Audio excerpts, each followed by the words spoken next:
later. But yeah, welcome everybody to the weekly fireside chat. My name is Louise, Women and Drones Africa. Yeah, the purpose of this chat is just for everybody to jump on for a friendly forum, share ideas, share news, share experiences, get to network. It's focusing on women, but it's not exclusive, and it's certainly not exclusive to Africa either. So, but it does have that focus. Oops, somebody else coming in here. But yes, and the forum sort of style is that we have a presentation from a guest, special guest, and then we just sort of talk around that subject and carry on for the rest of the hour. Today, I am delighted to introduce Simon Robinson from the Inspire Africa group. Hello, Simon. Hi, Louise. Hi, everybody. Cool. Hello. Cool. If I may just ask before you start, because you're going to talk to us about drones and coding in the classroom and why that's really important. How did you get into this industry? I mean, why? Because your background's kind of motorsport, hey? Louise, that's right. I fell into the industry. I did a 180-degree career change 5 years to the month, actually, March 2016.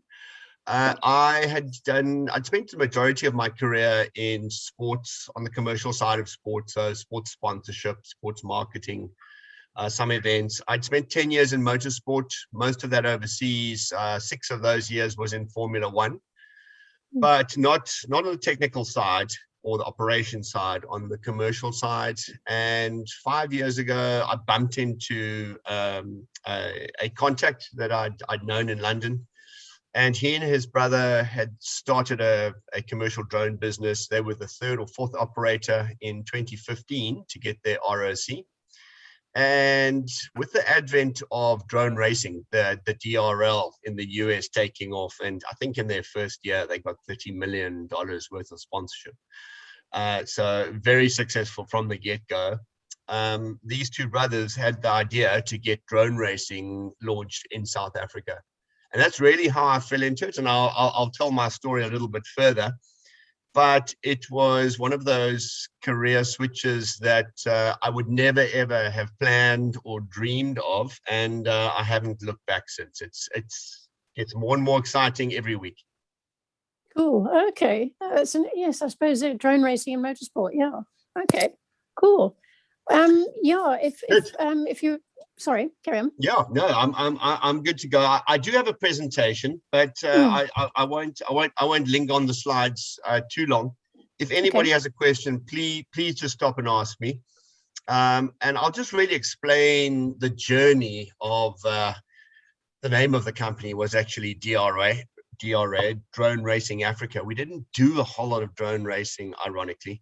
And I've actually 5 years on come back into drone racing, which I'll also explain. But yeah, so let me share the screen, and then I'll also flick between our learner management system, our curriculum that we've licensed from the US, etc., and just tell you about the journey that we've had, where we got to on Monday 51 schools across Southern Africa that have initiated or implemented rather our drone coding program. So, okay, share screen.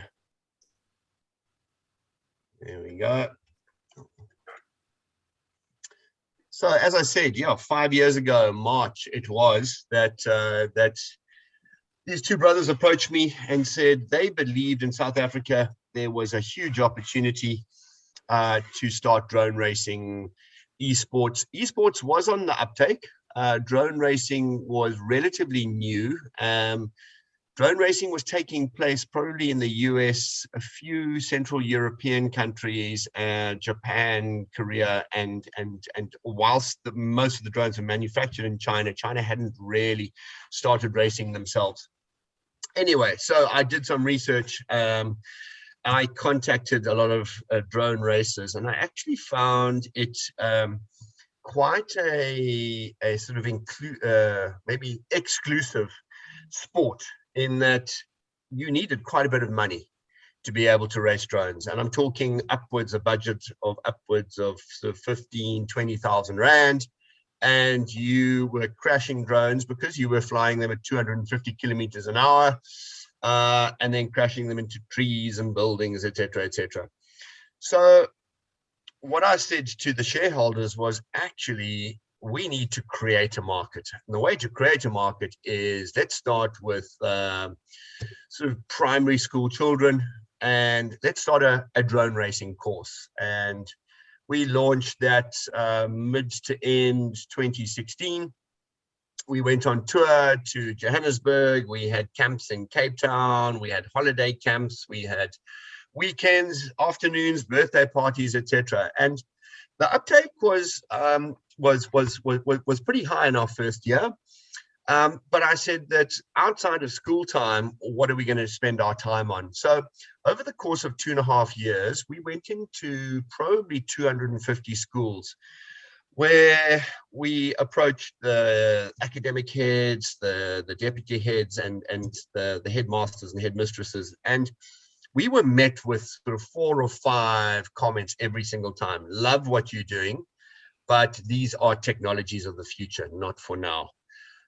We don't have the staff to be able to train, so you can't train the trainer. Your staff is going to have to come in and train the students.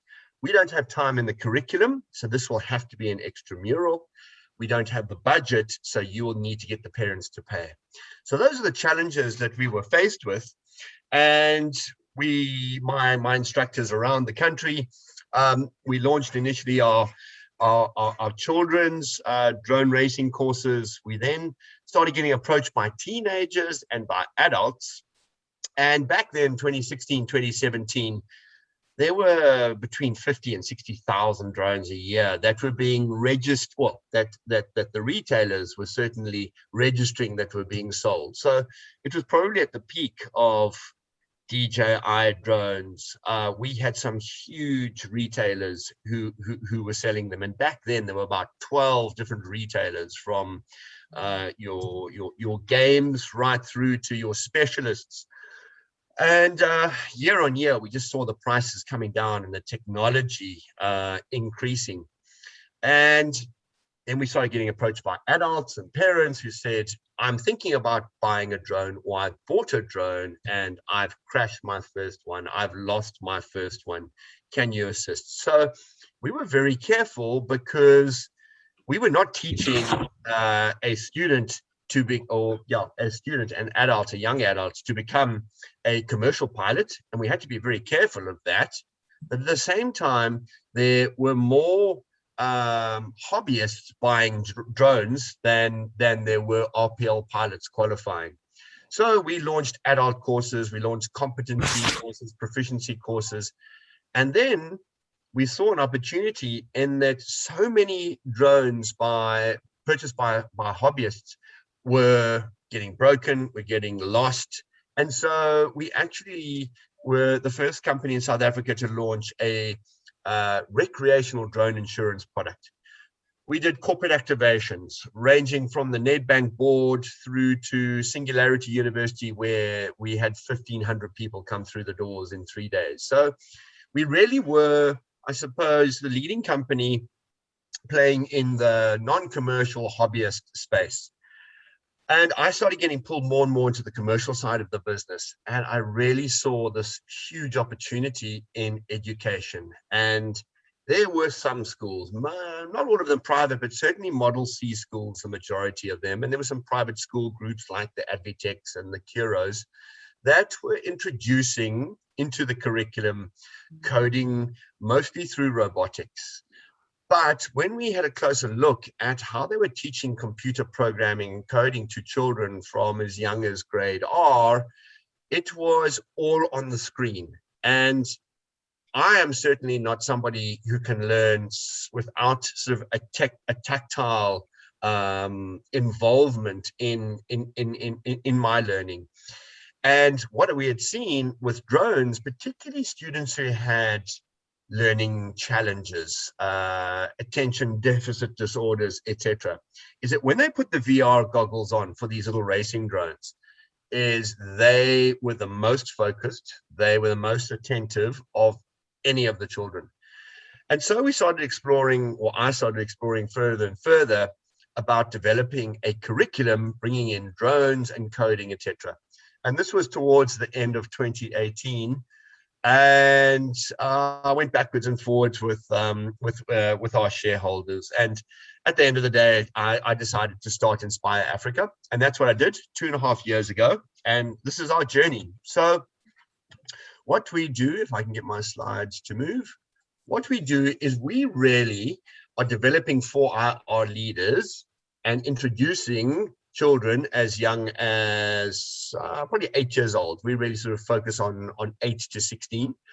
And it's introducing them in the STEAM subjects. And I explain why into STEAM, STEAM being science, technology, engineering, art, and maths, why we don't simply teach our subject matter and our curriculum in IT or in technology class, if the school is fortunate enough to offer those subjects. So I don't know how many of you know the 4 industrial revolutions. I'm already starting to hear the 5th industrial revolution.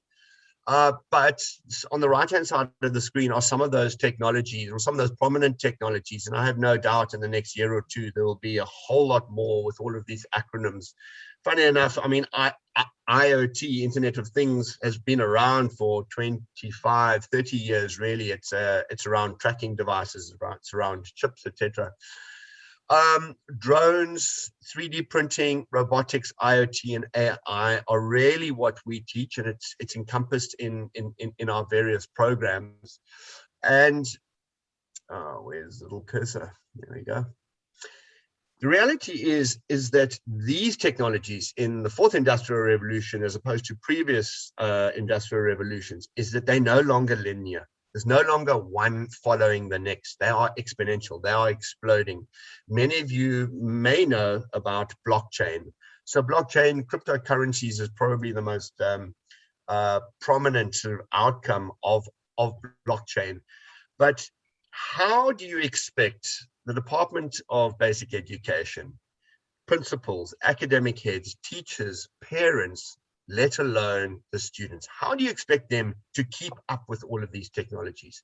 How do you expect them to demystify from the clutter of my generation? So, you know, I'm almost 50, so my children are almost 13 and 14. And I'm a non-techie, was a non-techie. I wasn't an educationist. My children were not learning this at school. But how do you prepare children for the future when you don't even know what their jobs are going to be? 1 out of 3 children going into school right now, their jobs haven't even been created yet. I think that 70% in South Africa, it's actually even higher than that. More than 70% of new jobs are in IT, computer sciences, software development, etc.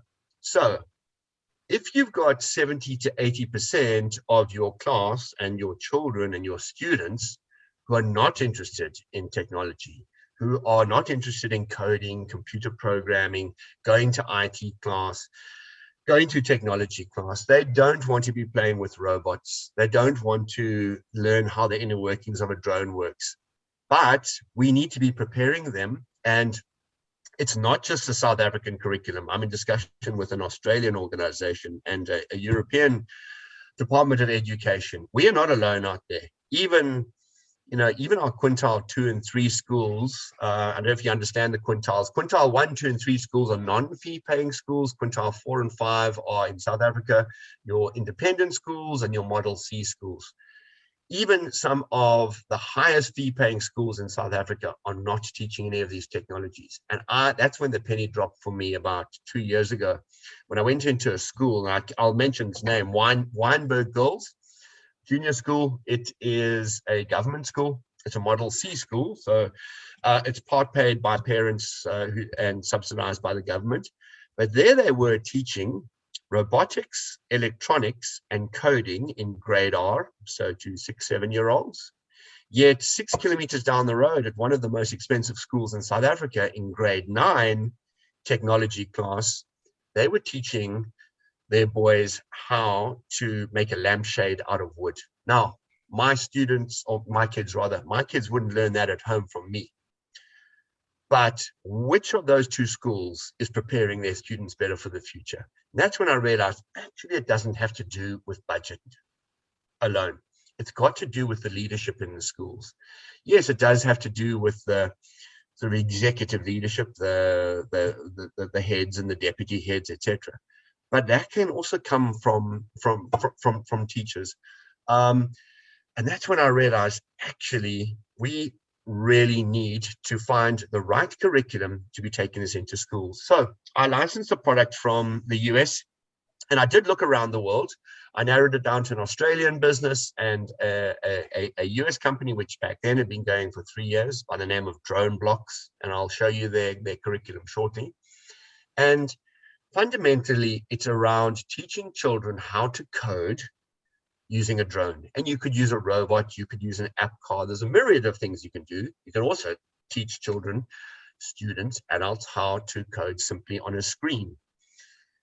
But how they were teaching robotics and coding around the world is they were teaching students to code, then build the robot. And some of these robots can take days or weeks to build, and then only to play. Now, when you look at the 70, 80 percentile, the majority of students, they're bored. You've lost their attention by then. So what we focus on teaching them how to fly first. Then they get to build drones, and then only do you teach them to code. And you've captured their imagination. You've captured their attention span, because, say, for example, in maths grade 6, you're teaching a hexagon. So the dimensions of the hexagon, the teacher could put six cones down on the ground, and she would get the students to fly over the 6 cones and come and land back on the same spot they took off with the drone. And that's manually using their tele drone, which I'll show you shortly, and a controller and their phone device. Now, children, you have to code the drone to fly autonomously the exact same pattern that you've done, come back and land in the same spot. Now, suddenly, they are willing to take up the challenge because I'm going to get to fly my drone autonomously. So we flipped how they teach robotics and coding on its head, the other way around, and you capture their imagination first, right? I mentioned earlier about the STEAM subjects. Why do we teach in the STEAM subjects? Well, first of all, if we were going to grow, our business, our curriculum, our programs, it wasn't going to be through having lots and lots of instructors around the country or around sub-Saharan Africa. We needed to upskill the teachers, professional development. And you can't simply rely on the IT teacher and the technology teacher to do that, because they've already got a lot on their plate. So thanks to Drone Blocks, who are doing exactly the same thing, we teach teachers across the STEAM subjects and more. And 2 examples. The one example is a school we taught last year. Yes, it is an independent school by the name of Somerset College. We taught 16 of their teachers when we did the teacher training. And the teacher training incorporates us going to the school and spending between a day and a half, depending on their needs, where we give them a deep dive in drone law, drone air law, the technology behind drones, the career opportunities in drones, the applications of drones. Then we move on to how to fly a drone safely. All of the flying is done indoors. Then we move on to building a drone, and then only the coding. So that's the same process that they follow with their students. But at a number of our schools, we have taught teachers in linguistics. So at this particular school, we taught the head of English, Afrikaans, isiXhosa, French, and German. We taught the head of geography, history, and biology. So outside of the STEAM subjects, because it's not these technologies, these 4IR technologies and drones in particular, shouldn't necessarily just be taught in the tech subjects, but actually how to demonstrate, as I alluded to earlier or mentioned earlier, maths, how to demonstrate 2-dimension versus 3-dimension. And I'll show you our curriculum shortly. So the more teachers we can train, then the more teachers can be incorporating drones into their subject matter. Why drones? Well, yes, it is the background that I came from. But we have actually moved on to developing a 3D printing curriculum. We're about to launch a robotics curriculum, robotics and IoT curriculum as well. First of all, drones they're fun. Most children, most adults say they want to be able to say that they know how to fly a drone. Secondly, PricewaterhouseCoopers's drone report 18 months ago said in the next 5 to 7 years, there'll be over 100,000 different types of jobs in the drone industry. Now, interestingly, the smallest component of that is actually drone flying. The largest component of that is in platform development, software development, application development. So computer programmers, coders, and then of course, the manufacturing, the engineering side of things. So by exposing primary school and grade 8 and 9 students to drone technology across their STEAM subjects, opens up a whole lot of more doors to them when they're deciding, well, actually, I want to get my remote pilot license, or I want to go into manufacturing, engineering, that side of the drone industry. Then you need to be taking maths rather than maths literature. You need to be taking science rather than maybe history. So the sooner you can start this, the sooner you can expose students to what the career opportunities are out there. And the next is that drones integrate a lot of these fourth industrial revolution technologies. So whether it's the sensors on the drones that is utilizing artificial intelligence, whether it's manufacturing of drone parts for your racing drone that you're building, or a drone you've broken apart and you can go up onto Thingiverse and simply download a file and print it on your 3D printer at school, or whether it's integrating the Internet of Things. Drones integrate a lot of these technologies. So they demonstrate a lot of different concepts that can be used across the different subject matter. They're practical. And lastly, we have quite a few of our schools whose students do have an aptitude for drone flying. And yes, they have to be 18 before they can get their remote pilot license. But in the last 4 years, I've employed 5 students who have got their RPL. Either they started it in matric, or some of them even finished it in matric, so in their final year of school. They were working for us on the weekend, earning upwards of 1,500 Rand a day, rather than delivering pizzas or doing something else. So they were leaving school with an additional skill. And the same can be said for developing apps for drones, or even manufacturing drones or racing drones, etc. I won't go into this. This is our 3D printing, but again, you can integrate that into the drone technology. This is a little out of date. As of this week, we're on 51 schools now. We focus really on sort of grade 3s to grade 9. It's just that there's a little bit more flexibility in the curriculum. But our focus is on the professional development, as I mentioned, on training the trainers, so upskilling the teachers. And we're in 6 provinces as well as Namibia. So we're growing, we're moving north. Thanks to COVID, we launched last year our online programs. So we have our Drone Heroes programs. We've got students all over Sub-Saharan Africa where their parents simply order a tello, 2 batteries. Some of them do order the accessories such as the goggles and the racing drones and the controllers, etc. But that then they receive a blended version of live webinars from our instructors.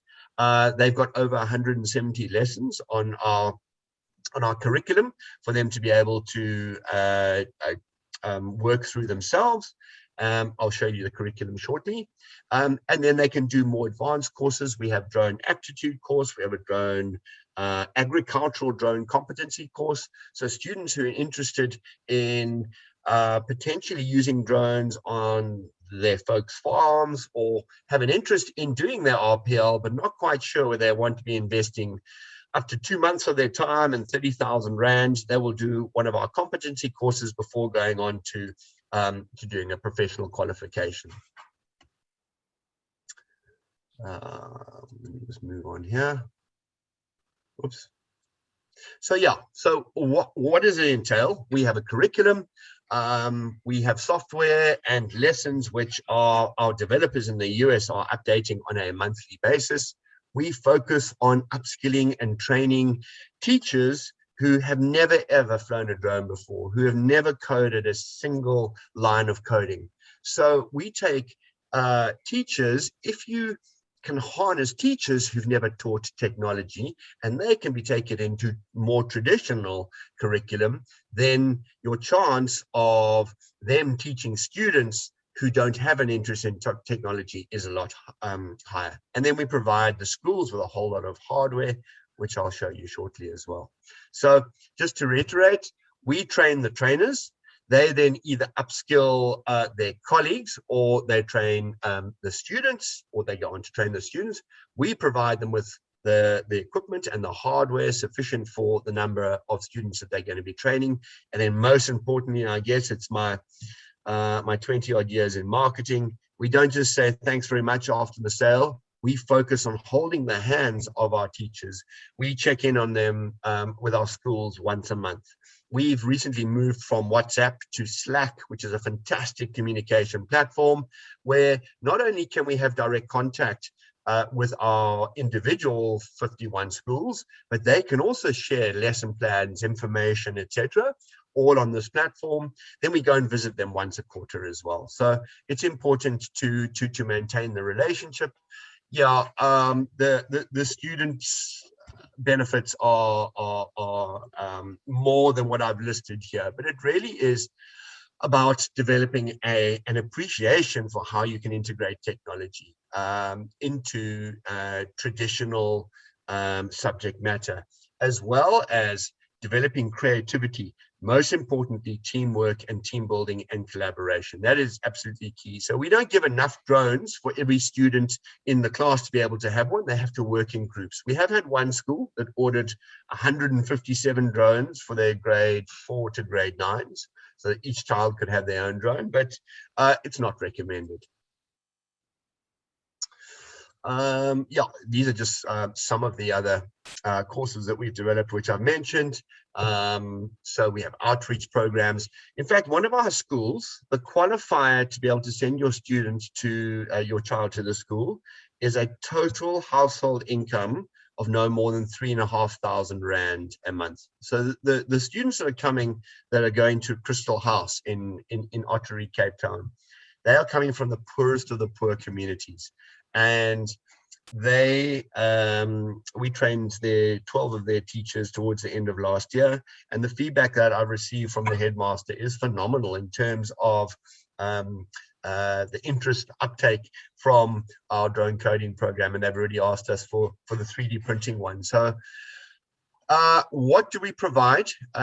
We provide the Tello drone, which is DJI's entry level. I say entry level only because it's their least expensive one, but they are extremely robust. We've probably tested over 20 different types of drones over the last 5 years. Extremely robust. They have an amazing battery life. We provide each drone with 4 batteries, chargers, fast chargers, VR goggles. The students start by flying off their device, which can be a phone or it can be a tablet. They then move on to racing drones, bottom left-hand corner, which are they fly in attitude mode, so a little bit more difficult to fly, but they can still fly at 90 k's an hour. All of our flying, all of our training is done indoors, and we don't encourage any of our schools to fly outdoors for obvious reasons. In Gauteng, I think we've got about 13 schools. Every single one of them is under a flight path or within 10 kilometers of an airport. So it's important. It's around safety first. Onto the IDL. So getting back the full loop back to the Drone League. We wanted to launch our Drone League back in April 2020. COVID didn't allow us to do that because the teachers were no longer at school with their students. So we delayed it until 2 weeks ago.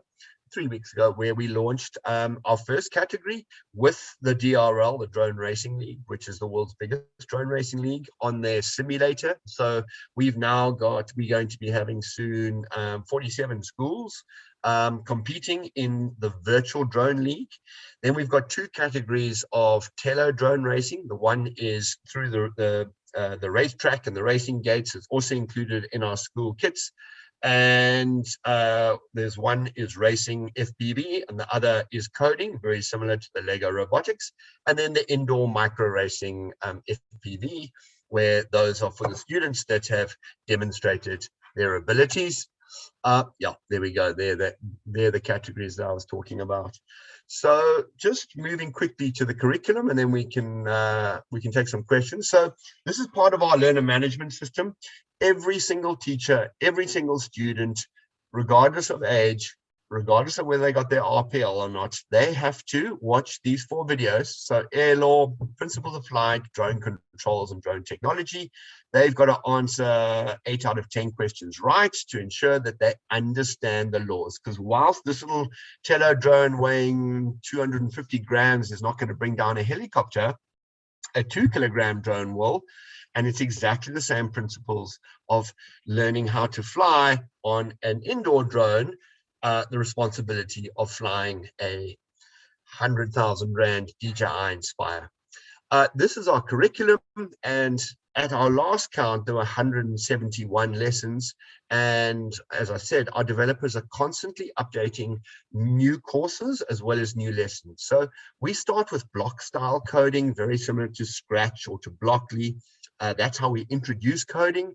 And then the teacher can decide, are we going to move on to Python next? Or maybe there's some students that want to be learning JavaScript next, or Node-RED, which is an IoT program. So the teachers, the students have the choice as to what lessons, what courses they want to do next.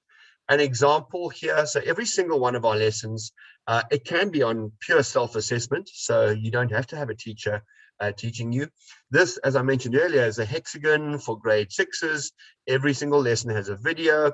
So here she would be teaching, the teacher would be talking about the angles, 45 degrees. If the student went and put in 300 centimeters rather than 30 centimeters, well, then the drone's not going to come back and land in the same spot. So they're going to see their mistake straight away.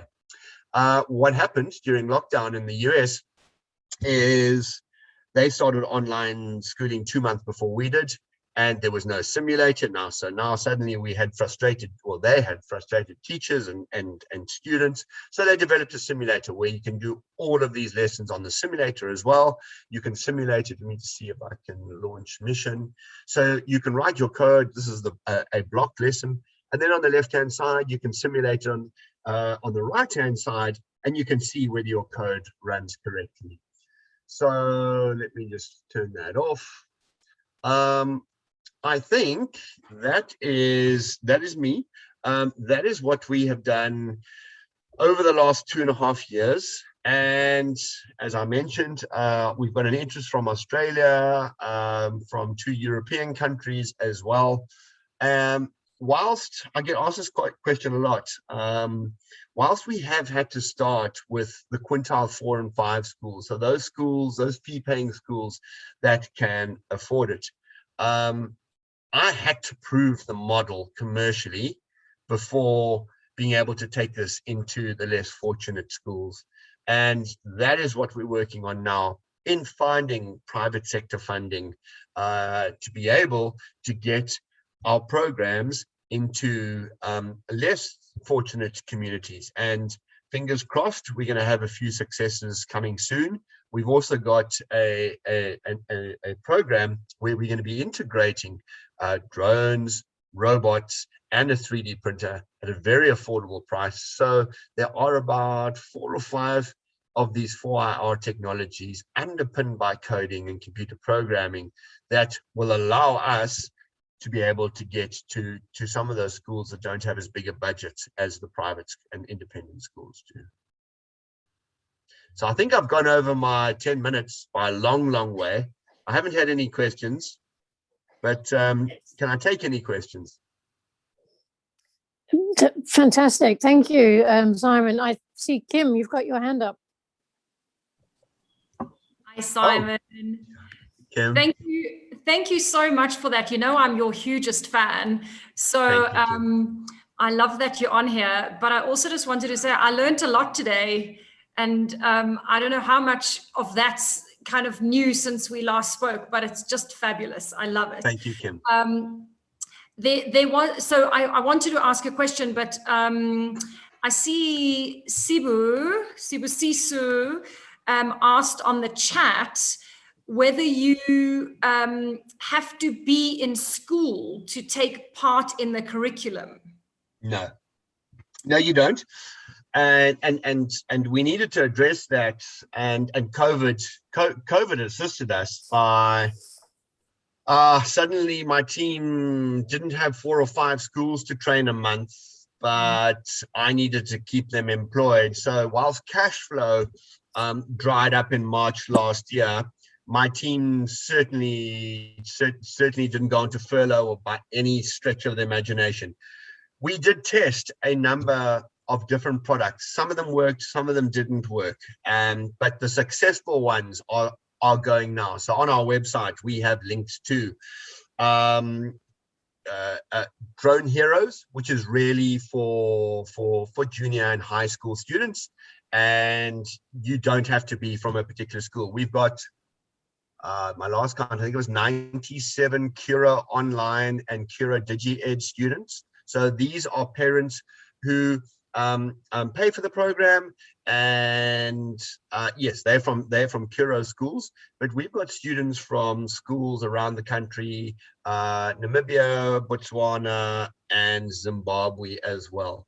So we've had adults as well doing a number of our competency courses. So phone to drone course, our standard competency course, and our agricultural competency course. Kim, as you know, being an ROC holder yourself, there's absolutely no ways that we are going to try and emulate being an ATO, an RTO, an approved training organization.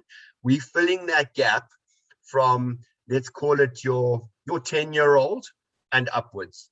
So yes, we do push quite a bit of business to RPL service providers that, and in fact, one of the reasons why we developed the competency course was because in my previous business through Drone Racing Africa, feeding to the the ATO within the business, we saw so many, particularly government agencies, that would send down 10 students, employees who were coming to do their RPL.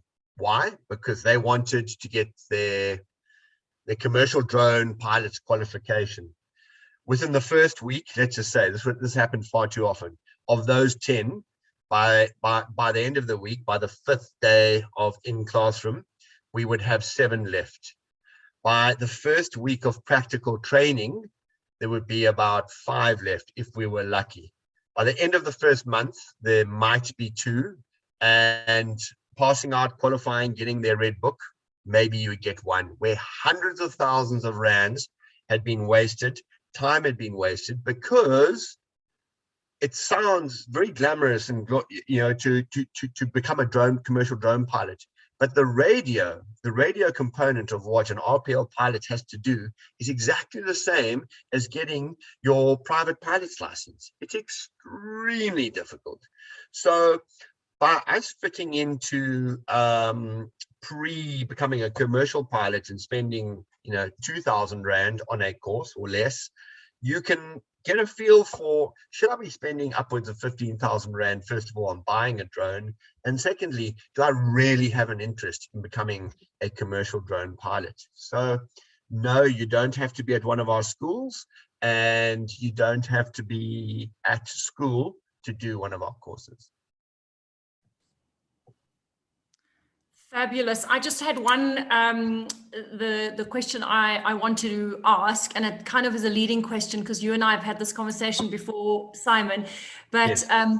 Obviously this is women and drones. Yes. And so the conversation we had previously was about how the girls do in the classroom. Yes. And obviously being a feeder, education program for, you know, what's going to happen in the future, and not necessarily pilots, but the whole ecosystem is so important. But what are you finding now around, you know, the girls' interest and how they're doing compared to the boys?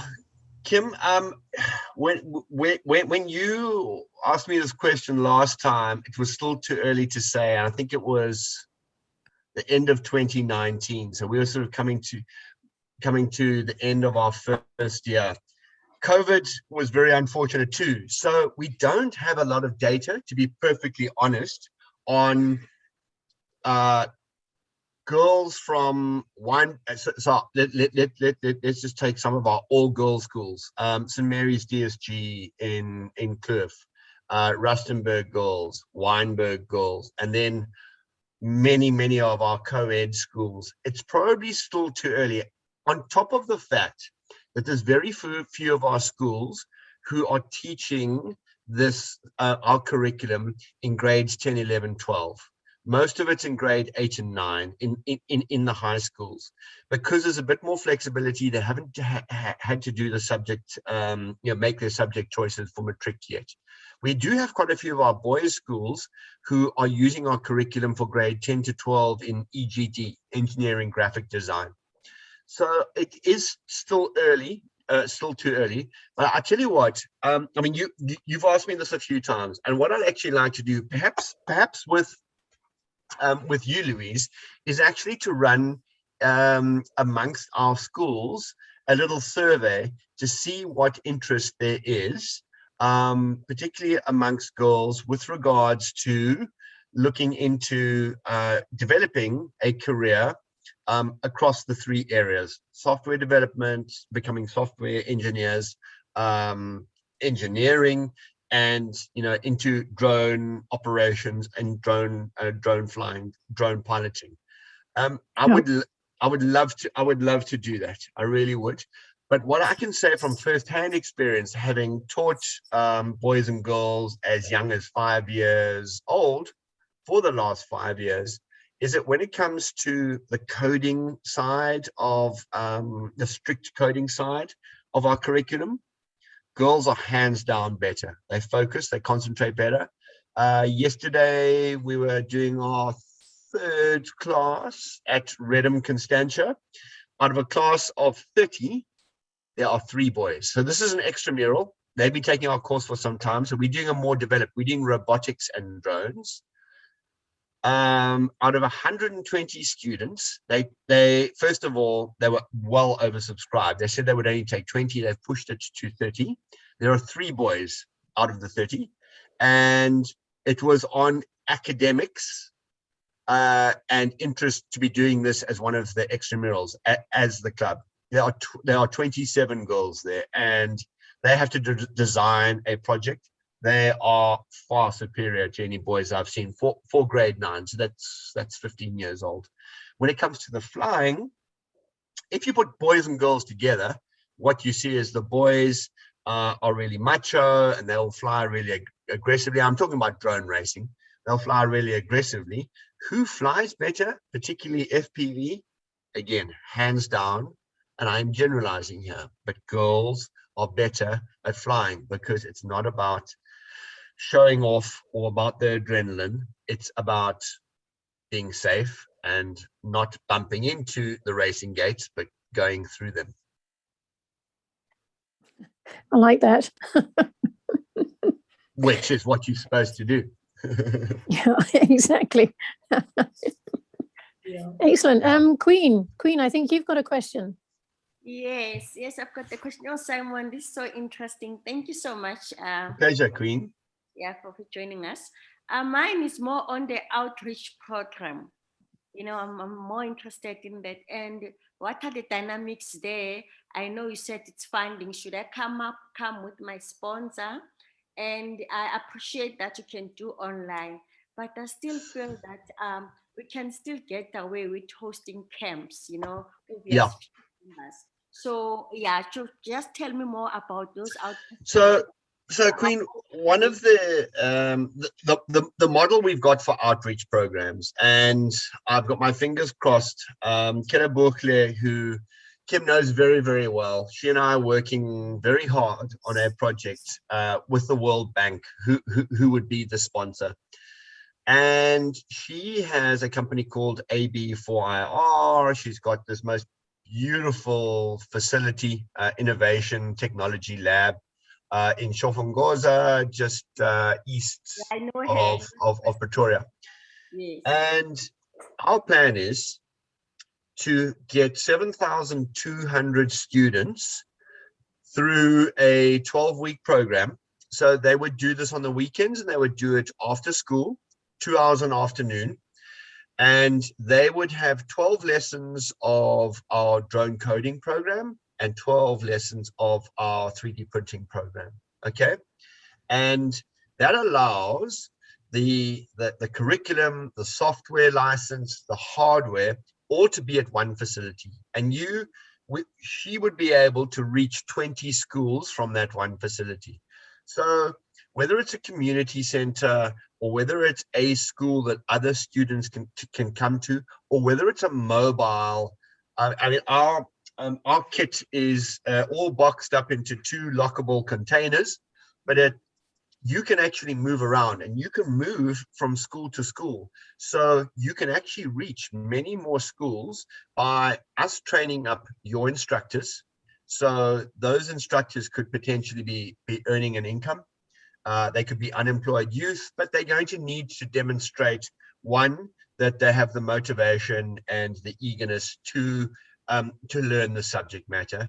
2, very, very importantly, because you can fly a drone better than anybody else, you can code better than anybody, but you've got to have a very patient temperament to be able to be dealing with children and adults. I mean, I've been through many instructors over the last 5 years, and the instructors that can deal with 15 hyperactive ADHD children at a birthday party, call them 7, 8, 9-year-olds, and then can move on to dealing with the Nedbank board members. That temperament of being able to coach and train and to have the patience, that is more important than having a technical ability or experience in having coded and having flown a drone. So we would train your instructors. We would provide you with all of the equipment. And then exactly like our schools, we would then keep in contact with you, do events with you, excuse me, introduce you to new technologies that are coming through.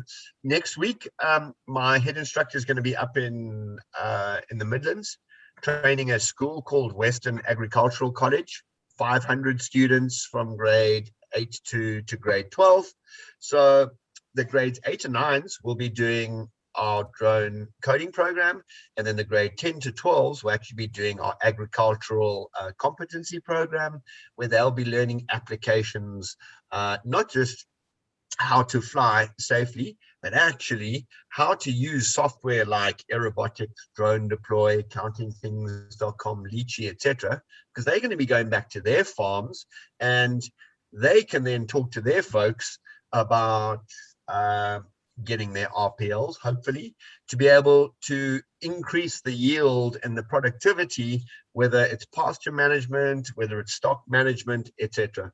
So we really are, I suppose, we are a marketing arm for the likes of DJI and Drone Deploy, but we don't want any commercial gain from that.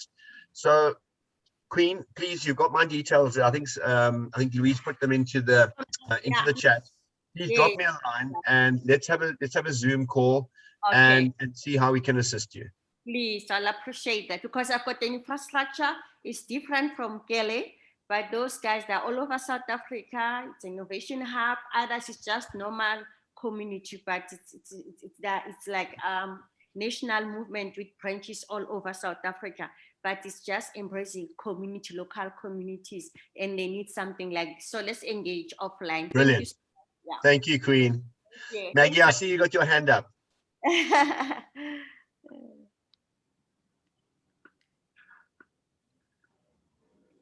had to unmute myself. Thank you so much. I have learned so much just in this short hour about your specifically about your program. So just kind of capping it, you've been working on this curriculum and offering it since 2018, correct? Yeah, no, I haven't. So 50% of the curriculum is what we've developed, and that Okay. encompasses on our LMS really the drone industry as a whole, how to fly safely, those aspects, the training aspects, the sourcing of the hardware. But we partnered with Drone Blocks, which is a US-based company. Familiar, yes. For two reasons. The one was the cheapest quote that I got to develop my own curriculum was 750,000 Rand. So that's the first thing. And secondly, when I got asked by the head of department, the HOD at the Ministry of Basic Education, and he said, I take it that this is a South African curriculum. And I said, sir, with the greatest respect, no, it's not.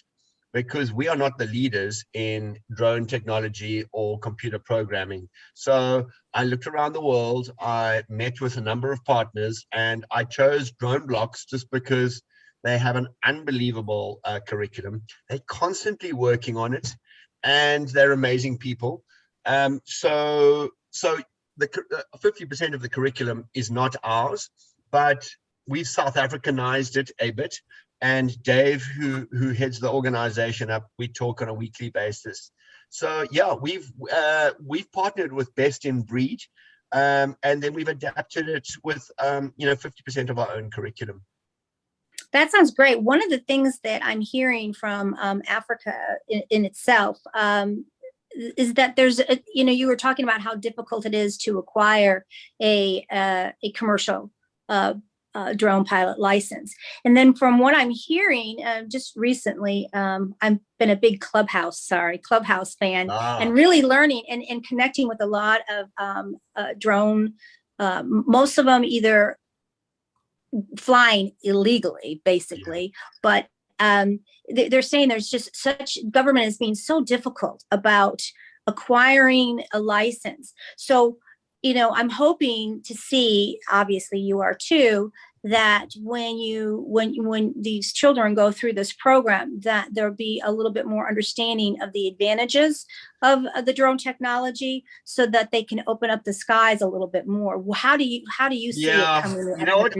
I could answer that, but I'm actually going to ask Kim, if you don't mind stepping in here, because Kim's actually on the Drone Council of South Africa, and Okay. They are at the forefront of working with the commercial bodies and with our South African Civil Aviation Authority. The reality is, in 2015, when ICAO internationally brought these drone laws in, and I may be speaking out of turn here, Kim, is that our South African CAA, they took manned aviation and then they put even more parameters and laws onto unmanned aviation.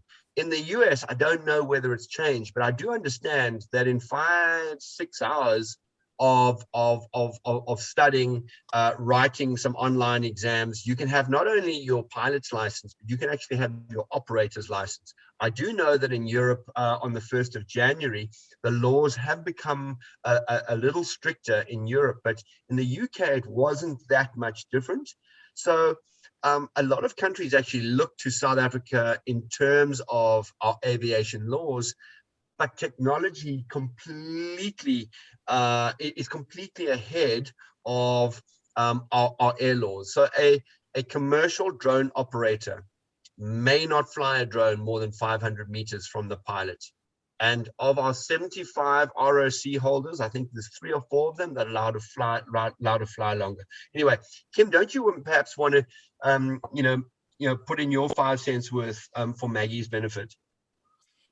Yeah, absolutely, Simon. I'm aware of time, so I'm going to keep it super short, but I'm happy to Sure. take it offline because I see there were other questions. But essentially, just echoing what Simon said and also adding to it, in 2015, when the South African Civil Aviation Authority promulgated Part 101, they actually went the certification route. So it means that whether you fly a 200-gram drone or a 5 kg drone, and whether you want to operate in uncontrolled airspace or the full Monty, you have to go through the same application process, which takes the same amount of time, same amount of red tape. And where we're moving to as an industry, hopefully within a good short space of time, will be in the categorization model, which will open up the industry, because not everyone wants to work in controlled airspace. Not everyone wants to fly at night. Not everyone wants to do this cool, hectic stuff. And so if they want to just do photography in, a rural area or an outlying area, then it's all about that risk-based model, which Simon's work can feed into quite nicely, because not everyone's going to be an entrepreneur who can afford the time, money, and effort. So yeah, let me leave it there because I'm aware of time. But I appreciate it, Kim. Thank you. All this work and everything that that the program is doing, it would just be frustrating to see that then the skies aren't open, and we can actually utilize the technology. So thank you for your time.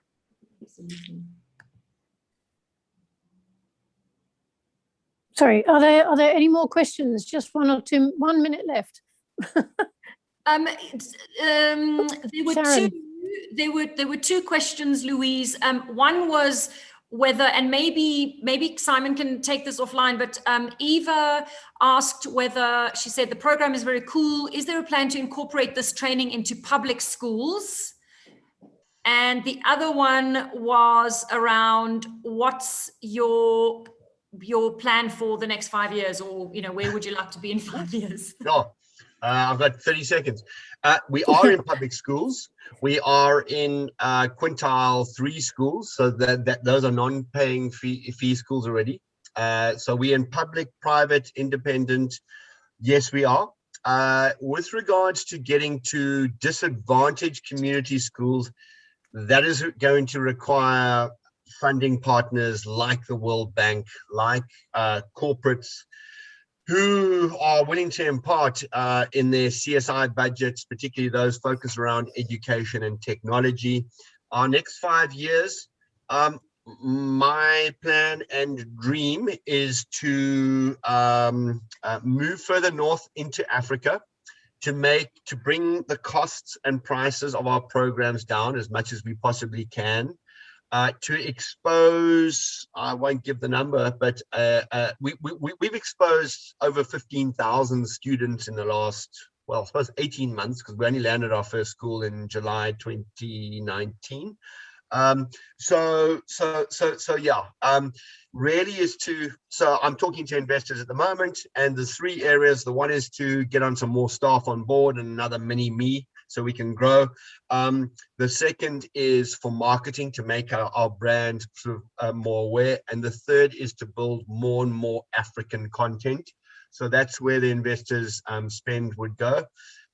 So yeah, watch the space. And I am looking for partners. I'm not trying to do this alone. I've built a few businesses, and trying to do on one's own and hold on to everything doesn't work. So yeah, please reach out. I'm happy to see how we can partner. I don't believe in the franchise model. I believe in the partnership model. So if there's anybody who says, I would love to, to represent you in this particular province or city or country, please get hold of me.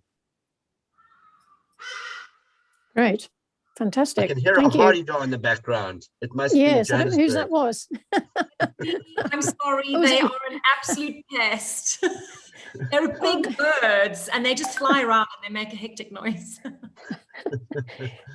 Sharon, did you want to, just one last, if everybody wants to hang on for 1 more minute. Sharon, did you have a question?